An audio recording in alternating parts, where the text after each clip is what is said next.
안녕하세요. 최희수 집사입니다. 수련회 참석하신 성도님들 많은 은혜 받으셨죠? 저는 이번 수련회가 조금은 특별하고 조금은 더 깊이 있던 수련회였던 것 같습니다. 교육자님들께서 간증 제의를 하셨을 때 솔직히 의외였어요.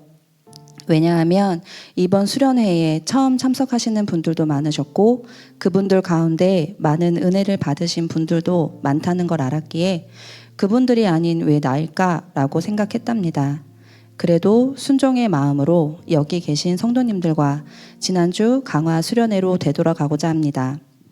수련회 전에 저만의 준비 과정이 있습니다. 저는 콰이어로 섬기고 있기에 수련회 때 부를 찬양 콘티를 공유해 주십니다. 그럼 그 콘티가 나온 날부터 수련회 날까지 찬양을 듣고 부르며 하루를 시작하고 마무리합니다.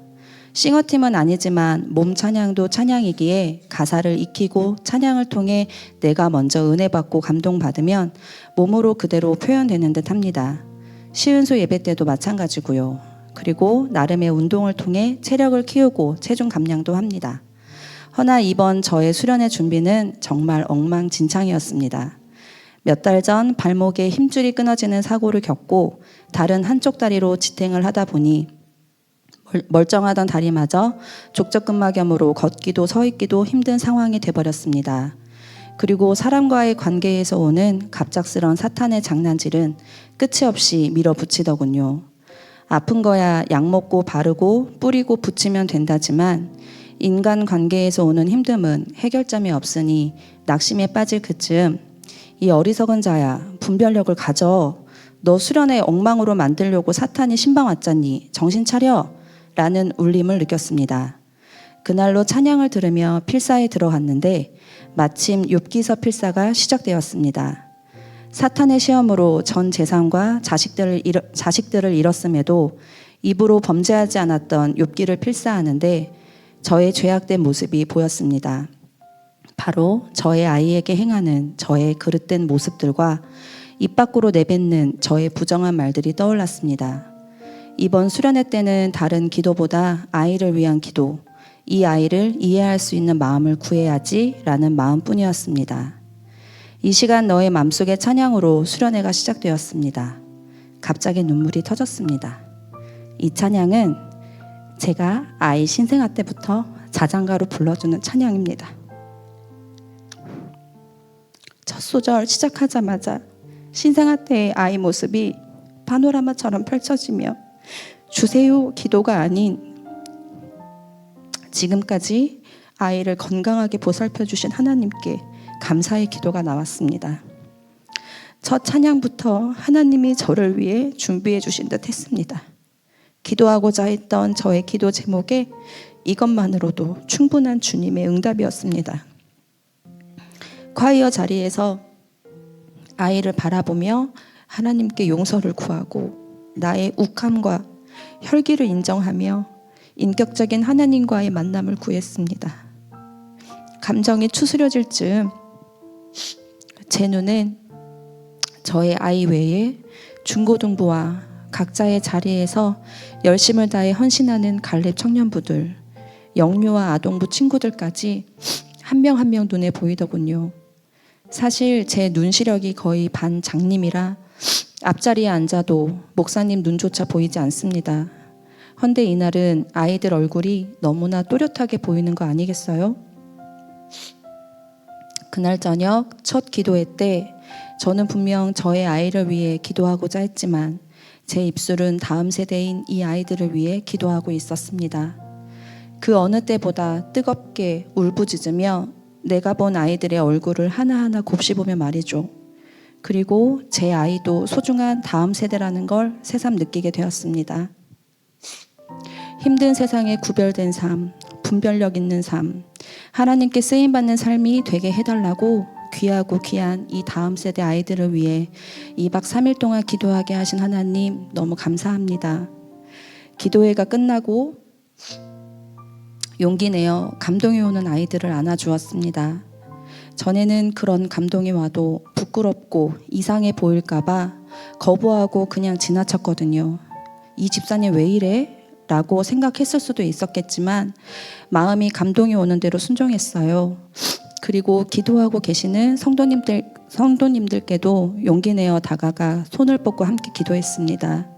이것이 중보 기도의 힘인 것 같습니다. 개인적인 기도를 안 해도 왜 그리 기쁘고 벅찬지요. 방으로 돌아와서도 감정에 북받쳐 울고 울었습니다. 어느 날부터였을까요? 하나님께서 청년부 친구들을 생각나게 하셨고 그들을 위해 기도하게 하셨습니다. 솔직히 누가 누군지 몇 살인지 이름이 뭔지도 몰랐고 물어보고 싶어도 쑥스러워 묻지도 못한 채 얼굴만 떠올리며 몇 년의 시간을 기도했네요. 그리고 부족했지만 청년부 교사를 하게 되면서 이 아이들이 내 아이인 것 마냥 부모의 마음으로 바라보고 기도하게 되었습니다. 그런데 이번 수련회 때는 모든 아이들을 돌아보게 하셨습니다. 두 번째 날 헌금송으로 아이들이 찬양을 하는데 어찌나 귀하고 고맙고 감사하고 벅차던지요. 입을 꾹 닫고 있는 아이들도 있었지만 그 모습조차도 저는 은혜로웠습니다. 예전부터 중고청 친구들에게 꼭 하고 싶은 말이 있었습니다. 스리랑카에 선교하러 간 친구들은 나중에라도 꼭 저의 이 말이 전달되었음 합니다.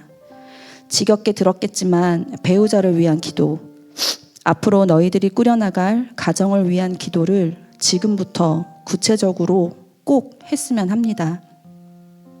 우스갯소리로 갈래비들에게 세상의 소개팅 말고 하나님의 소개팅을 받으라는 말을 합니다. 그 말은 배우자 기도를 하라는 말이었고요. 기도로 이루어진 가정은 그 기둥 자체가 다르다는 것을 너무 잘 압니다. 그러한 가정에서 축복의 기도로 태어난 아이들이 하나님 안에서 올바로 성장할 때에 이 나라가, 이 세계가 하나님 보시기에 얼마나 아름다울지 상상만 해도 행복하지 않나요? 지금부터라도 꼭 기도하길 인생의 선배로서 간곡히 부탁드립니다. 찬양이 끝나고 한 계단씩 내려올 때마다 몰아치는 다리의 통증은 이루 말할 수가 없었습니다. 그런데 또 찬양이 시작되면 뛰고 있는 제 모습에 주가 일하심을 절실히 느끼며 매 시간 감사로 임했습니다. 마지막 날 성만찬 후 가장 많이 들은 말이 열정적인 모습에 은혜 받았습니다 였어요. 콰이어 때의 제 모습을 저는 모릅니다. 하지만 하나님이 하셨음을 고백합니다. 또 아이를 건강하게 너무 예쁘게 잘 키웠다. 혼자 고생 많았다. 너무 장하다. 라는 말씀도 많이 해주셨습니다. 수련회 가기 전 아이 때문에 고민하고 슬퍼하며 홀로 기도 제목을 세웠는데 그 기도의 응답으로 하나님께서 성도님들 입술을 통해 넌 지금도 잘하고 있단다. 힘들 땐 언제든 나에게 말하렴. 내가 너의 힘이 되어줄게. 라고 말씀해 주시는 것 같았습니다. 작년 수련회 때 방언 기도를 다시 받은 이후 기도의 폭이 넓어짐을 느낍니다. 계속 기도하라는 하나님의 뜻이기도 하겠지요. 원래 쓴 인생인 내가 내 자아를 버리고 인격적으로 주님을 만나 단물로 변하는 삶. 밤낮 가리지 않고 부르짖어 기도하여 하나님께 기억되는 자. 그리고 다음 세대를 위한 끊임없는 간절한 기도. 수련회가 끝나고 이 세 가지를 저의 기도 제목으로 삼으며 오직 예수님만 바라보고자 합니다. 생각나실 때마다 함께 기도해 주세요. 부족한 간증이지만 하나님만 기쁘게 받으셨으리라 믿으며 모든 영광 하나님께 올려드립니다. 감사합니다.